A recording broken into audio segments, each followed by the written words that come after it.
Welcome to the Fleet Geeks podcast. We're here to help develop fleet and transport professionals. Do you want to progress and develop your skills and knowledge? We promise to bring lively conversation and debate around interesting issues and keep you bang up to date with changes in our awesome industry. The Fleet Geeks are a community of professionals, and if you enjoy the podcast, why not join the discussion for free in the Fleet Geek community over on Facebook. So, red light's rolling. I'm hoping it's going to work this time. We're hoping it's working. We had a couple of technical issues there, but I think it's we've not really been together to do a podcast. We've done it remotely, haven't we, for the last little while? So it's just making sure this wonderful kit that we've got is. I must say the sound quality is much better on this kit, isn't it? Than when we're remote from each other. Whether we get that. We were just talking about feedback. We love your feedback, and we get people tell us from time to time randomly how much they enjoy the podcast, but we never see you put anything on any of the. I know we normally platforms. just get knocked. Someone went on and put a comment on YouTube the other day about not speaking into a tin can or something. Tin can, yeah. I think when we're together like this on this kit, it's really good kit. I think when we're at home and what have you, it's like everybody, we rely on the sort of vagaries of the internet, don't we? And that's the challenge, signal, isn't it? It was really odd the other day because we recorded Chris Powell's, didn't we? We did. And the first one, there was some weird echo for some unknown reason, but it was his end. Yeah. And I think that's one of the issues when you get a guest on the podcast remotely is you can never really guarantee the sound quality of their equipment at the other end. But here we are. We're in a room and we've got all the proper gear, all the gear and no idea. So, but do you know what I discovered the other day on YouTube?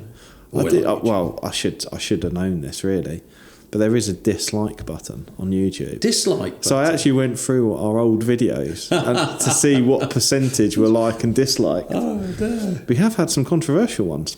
Yeah, we've had a few. We have had the odd dislike. Ooh, like what sort of prick has got to go for a YouTube channel to dislike it? Yeah. Why listen to it in the first place? Just scroll on by, move dickhead. on. Yeah. But there we go. But not that we don't mind a bit of criticism. Well, no. Well, the thing is, right? I don't mind a little bit. I don't mind someone giving us some developmental feedback. But don't just flick the dislike button. We don't know what you didn't like. It might just be, it might be something that I can never change. You might not like the tone of my voice. Well, that's never changing. Or you might not like the content. Nah, so it's important. We need to know that. Yeah. Oh Fantastic. dear, we're opening ourselves up for some abuse here. Yeah. Anyway, we're like 2 minutes in and we've just waffled. What we chatting about? So I don't know. We've got a couple of. Let's one that came about a little while ago.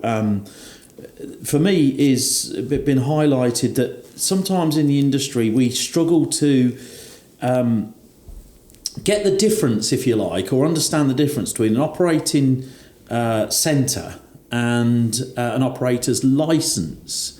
The two are not sort of mutually exclusive, and that might sound a little strange, but and I quite often have this challenge with students on Transport Manager. It's almost like chicken and egg. Yeah. What comes first? Well, I'm just going to jump in quickly, actually, because I know you're about to go off talking about that issue, but I think there's also an issue around the term operator.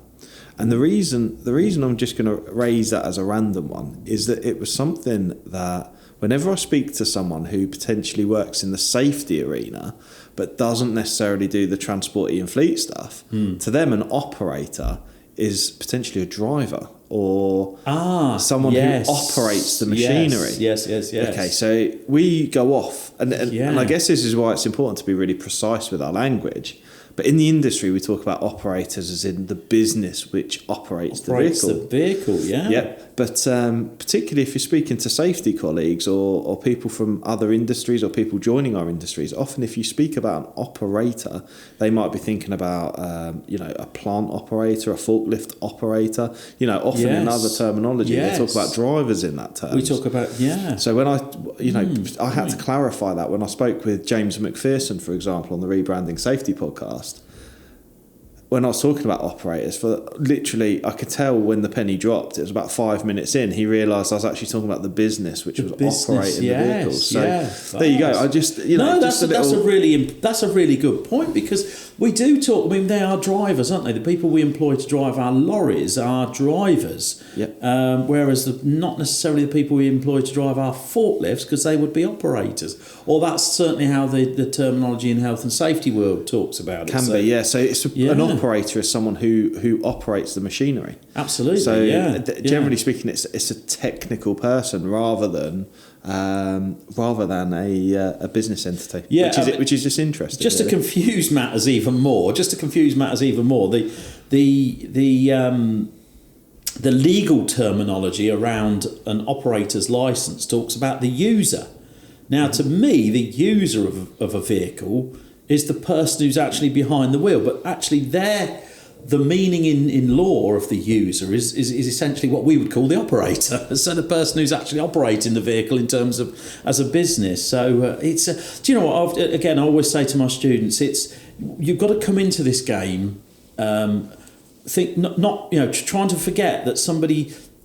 It would be great if somebody started all over again with a clean sheet of paper and started writing all our laws out and using the same terminology and keeping it consistent. Unfortunately, it's not consistent all the way through, is it? And you definitely need a glossary. Glossary of terms. User, operator, driver. What we do. For those of you that aren't sure, a glossary is a bit like a dictionary. You need a glossary of terms to search the glossary of terms, wouldn't you? So, did you see me mansplaining? Have you heard of the term mansplaining? Yeah. So anyone that doesn't know what mansplaining means, I'm literally doing it as we speak. It's a little bit of a paradox. Yes, indeed. Sorry. Anyway, I keep interrupting you. Operator licensing and operating centres. Yeah, that's a really good... and it's understanding where these things fit and live within our world, isn't it? And what comes first, an operator's licence or an operating centre? So what do you reckon? Is it like if you was doing an application, you can't do an application for an operator's licence really without an operating centre, but then you can't create a centre without having a licence. It's really difficult to understand which way round it comes. Do you know what? Someone posted it on Facebook the other day actually, and sometimes it just makes you think a minute. And I was like, I'm sure I'm thinking about this too deeply. I'm going to hurt myself. But someone posted about if someone applies to change their operating centre, do they have to add it as an additional one to enable the changeover? Between the operating centres. Anyway, I digress. What comes first? So when we do operator licence applications, we have to have... It's a bit of a chicken and an egg conversation here. But you need to declare an operating centre and advertise an operating centre to apply for the operator's licence or to complete the operator licence application. Yes. So the operating centre must come first. Hi, it's Pete from Flagship Partners. We're really proud to sponsor the Fleet Geeks podcast. Flagship Partners offer a range of consultancy and training services to ensure that our customers remain compliant and have the best possible knowledge to be able to fulfill their work. If you're interested in support with any of our safety, HR or compliance services, or you want to train to be a transport manager or need driver CPC training, give us a call today. Yes, essentially it is, doesn't it? Because you can't apply for an operator's licence without having an operating centre. So it is. It really is a chicken and egg situation, and I still baffle myself sometimes when I try to think of that in those terms. But an operating centre. Let's go for the operator licence first. So if you've got an operator's licence, you have operating centres added to that licence. So you'll have one operating centre. Then in time, if you add more operating centres, you add it to that licence. So and then of course, if you want to operate an operating centre that's not in that same traffic area, you have to apply for a new operator's licence in that said traffic area. So the operating centres and operator licences, and where the confusion sometimes comes is what the Traffic Commissioner's powers are in relation to the operating licence and the operating centres. So have you ever seen on any of the licences that you're involved with, Pete, conditions on operating centres? Yeah, so that's something we see on a regular basis, and it's often to do with noise or disruption, particularly around sort of residential type areas. So it may it may enforce operating hours or hours of operation. It may enforce specific routes in and out of a residential area potentially. So yeah, I've seen a few different I've seen a few different sort of variations of what that may look like, as well as operators being investigated as part of potential complaints from local residents and those kinds of things. Yeah, so I think that's where the difference is, or where the issues. So the Traffic Commissioner has powers in relation to the operating centre, because they will approve the operating centre for use. They only approve it on environmental grounds. So, and as you say, noise is normally the biggest environmental. We often think of the environment as being sort of pollution and global warming and things like that, but really the environment for most people, the biggest concern for them is the noise, isn't it, and disruption, as you say. So noise, disruption, space, ensuring that the vehicles aren't interacting in an unsafe way with the local environment. Yeah, exactly. Interacting with the and it's not always without it. People tend to think that on an industrial estate you're not going to get that, but of course businesses fall out with each other, don't they, over parking and things? They can do, absolutely. And I think certainly with my recommendation is, when people do their operator licence application, is that they will ensure that they've got an operating centre, which is, there's many out there that are kind of pre-approved. So if you know somebody who's already running trucks or buses from a certain operating centre, then likelihood is that you're going to get a favourable situation with that. But I've seen certainly on some operator licence application, I've seen some fairly dodgy driveways and fields in the back of a house and all sorts of stuff for an operating centre. So it's anything's possible. So the Traffic Commissioner has powers in relation to the operating centre, and in fact, the operating centre is something that the Traffic Commissioner formally reviews every 5 years. And sometimes people get this mixed up with an operator licence renewal. Operators licensing is never expires. There are only two ways you won't have an operator's licence anymore. One is that if you if you fall short of their expectations, then you will have your operator's licence revoked, or you surrender it. If you simply don't pay the renewal fee, it just lapses into a surrender. So they're the only two ways you won't have an operator's licence. But your operating centres, the Traffic Commissioner can take action against those independently of your operator licence, if you see what I mean. So, and if you've got some issues with your neighbours and those complaints are not investigated and dealt with, then at the formal review of your operating centres, which happens every 5 years, the Traffic Commissioner can take action against that operating centre. You can either remove it, ultimately they can remove it from the licence completely. That doesn't mean to say you've lost your operator's licence. It means that operating centre can no longer be used as an operating centre. And I guess if that's your only operating centre, that kind of puts the kibosh on your operator's licence, doesn't it, really? But and I think that's a really tricky one. I find my students get their heads around. Is that something that people struggle with? Is it understanding the difference? Really struggle with that. So in terms of your operator's licence itself, it's continually being reviewed, isn't it, by MOT? Well, I suppose when I think about it, So when I think about it, I suppose it's a bit like the term operator can be confusing. Yeah. When people talk about licenses, that can become confusing as well, because when you think about, here's a little known fact for listeners, that Pete here has his personal alcohol licence holder. So I'm licensed to be able to sell alcohol.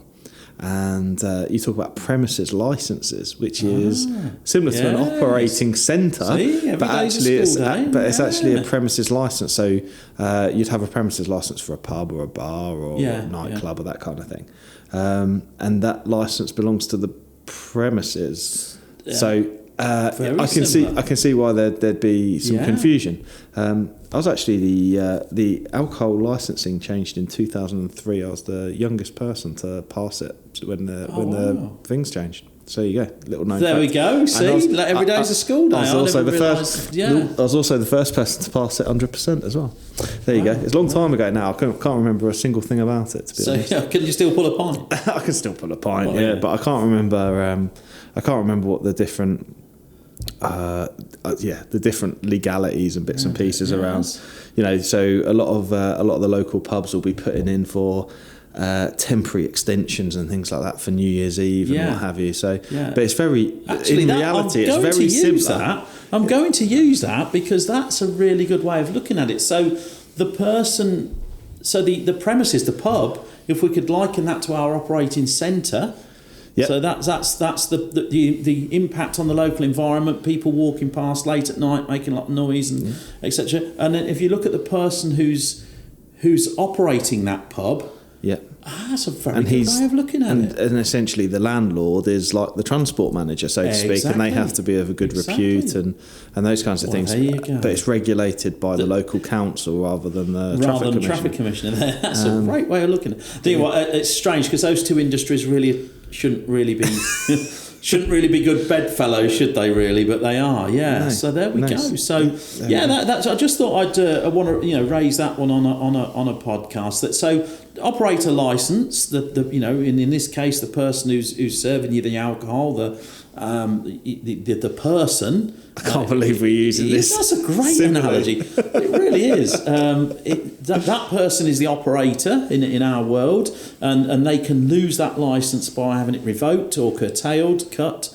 or suspended for a period of time. And then the premises, the pub itself, if you think about it like that. So I'm guessing then, can somebody with an alcohol licence have more than one pub? Is that possible? Do you know what? I don't actually know. Yeah, like we can have more than one. Yeah, that's a good question. Anybody out there know? I was going to say, this is the thing I should know, but we're talking 20 years ago. Yeah, and I've not been working in the industry for a little while. I am tempted to say that I think a landlord has to be based in the premises. Right, okay, yeah. I think because they have the name above the door and what have you. So I think the expectation is the landlord is part of the premises. So, and that potentially they wouldn't have multiple premises. You'd have different landlords in each of them. I think, but I stand to be corrected. If anyone who runs an HGV operation and a pub, please do get in touch. That's kind of Put me to rights. There must be somebody out there. Put us to rights. But hopefully you found that interesting. But just think about the difference between the operating licence and the operating centre, and they're not, say, two mutually exclusive things. One doesn't necessarily drive the other. Fantastic. Is that all right? I think that was a decent one, and I've learnt something new. So there we go. Yeah. See you on the next one, guys. See you on the next one, everybody. I hope you enjoyed today's episode. If you did, please share with your friends and colleagues too. Join us for free on Facebook with the Fleet Geeks community for transport and fleet managers. Fleet Geeks offers ongoing professional development, networking and mentoring too. So get in touch with me, Pete Rushmer, on any social media platform to find out more.